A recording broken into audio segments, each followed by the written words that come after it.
Well, hello again, friends. My name is Reverend Thomas Harper. I'm one of the associate pastors at St. Luke's, and this is In It Together, our daily video devotional series, where in the midst of all of the social distancing and all of the separation, we are continuing to bring you content every day so that we can try to stay connected to one another, even though we cannot be connected physically. So we are continuing to practice our distance loving. Today, I wanted to share with you just an unexpected joy that I've had as a pastor at St. Luke's. So as a pastor, I've had the opportunity to officiate weddings, and I was surprised by how much I enjoy doing that. So I've done a number of weddings where I get to officiate and marry the couple. And I think there's just something about weddings that gives people hope. Hope for the couple and the years and the adventure that they'll have together, but it also helps us have hope for ourselves as well. When we see romance and we see love played out, and when people make a covenant to stay together before God and their friends, I think it just makes us feel good and makes us feel hopeful for our own marriages, makes us remember the covenants that we have made ourselves. But probably my favorite thing about officiating weddings is doing premarital counseling with the couples. So I require that each couple that I marry has to take at least 2 hours of premarital counseling with me in my office.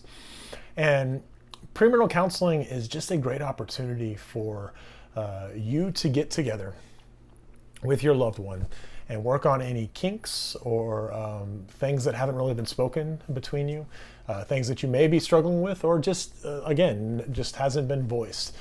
You have a unique opportunity to unpack yourself and learn and be vulnerable with your spouse in premarital counseling with that pastor third party there. That it's just really hard to do on a Tuesday night when it's just the two of you. And so I have found that premarital counseling is just a unique and important part of being vulnerable with each other. During that time, I would just feel the intimacy in the room as I watch these couples show their love for each other, but also kind of struggle through things and be honest with each other and kind of reveal tender parts of themselves in this safe space.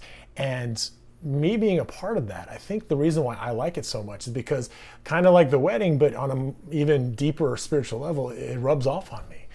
When I get done with a premarital counseling session, I want to go and talk to my wife, and I want to be closer to my wife.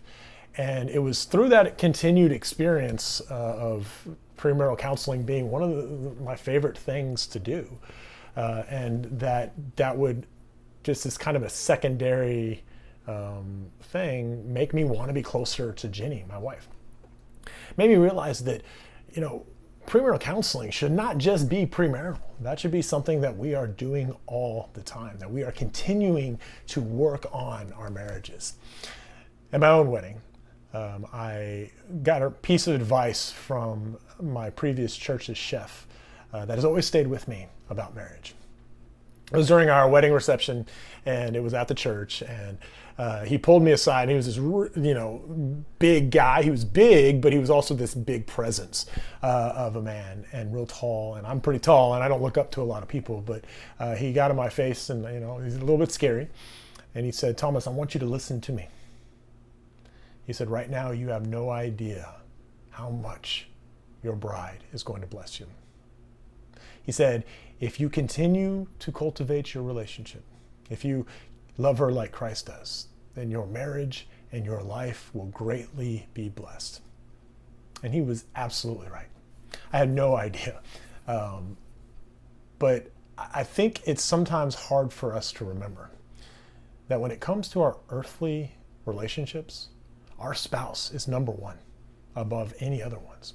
And that's difficult because oftentimes we ignore that most important earthly relationship for other things because we've already gotten married, so now we're just doing life. We're just living together.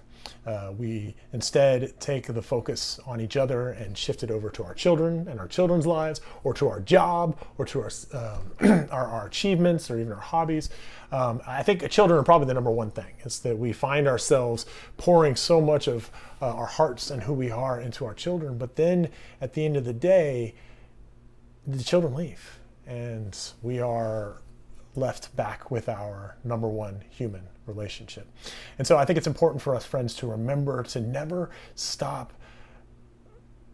working on that relationship, never stop cultivating intimacy and vulnerability with our spouses. And that's now more than ever. I mean, it's such a crazy time that a lot of us are now around our spouses all the time, and you can be around someone but be miles apart. You can be around someone so much that you are constantly being annoyed and you want to be separated from them. And so taking time, intentional time to cultivate intimacy, to work on our marriages and our relationships, I think is really, really important for us to remember. My wife and I have just begun a marriage couples class, a 6-week course called A Good Godly Marriage, connecting to one another in times like these, that actually we just finished our first class earlier today. And so I would encourage you, if you would like to join that class, you can certainly do so. You don't have to have been to the first week or even make all the weeks. We meet via Zoom Sunday afternoons at 4 o'clock and go for about an hour 15 minutes. That is a time that my wife and I have set aside to say, this is about us. You know, the kids are a whole big thing. Our job is a whole big thing. But this is about us. If you'd like to register, you can go online, or you can shoot me an email and we'll make sure we get you signed up. But regardless of that, I want you to do something. I'm going to give you 5 questions, and I want you to get a note card or a piece of paper, and you can go back and watch it again, so don't feel like you have to get it all at once. But I want you to write down these questions, and I want your spouse to write down these questions. And then separately, I want you to answer the questions. And try to be vulnerable, try to be honest. And then at a time that you both decide, give each other the answers, whether that's you talk about it in person and you use that as a quality time moment, or you just put it in an envelope and you hand it to them so that they can open it, as a way of being vulnerable, as a way of sharing your heart with your spouse, as a way of cultivating intimacy in your relationship during this, just, let's be honest, crazy time. So here are the questions. Number 1, what is one thing that I really appreciate about you as my spouse? Number 2, what compliment do I most like to hear from you? What makes the biggest impact? Number 3, what is one area of our marriage that I would like to improve over this next year? Number 4, I feel most valued by you when, finish the sentence. And number 5, one thing right now that I'm really afraid of, and then finish the sentence. So friends, I invite you to do this as a couple, to take time to write out these questions, write your answers separately, and then come together either talking about it or just handing it to them in an envelope, and share the answers to these questions as a way of cultivating intimacy. I want to leave you with this. Matthew 19:4-6 says, haven't you read that in the beginning the Creator made them male and female, and said, for this reason the man shall leave his father and mother and be united to his wife, and the two shall become one flesh. So they are now no longer two, but one flesh. Therefore, what God has joined together, let no one be able to separate. Thank you, friends. Continue to love each other well. Take care of yourself, and we will see you again soon.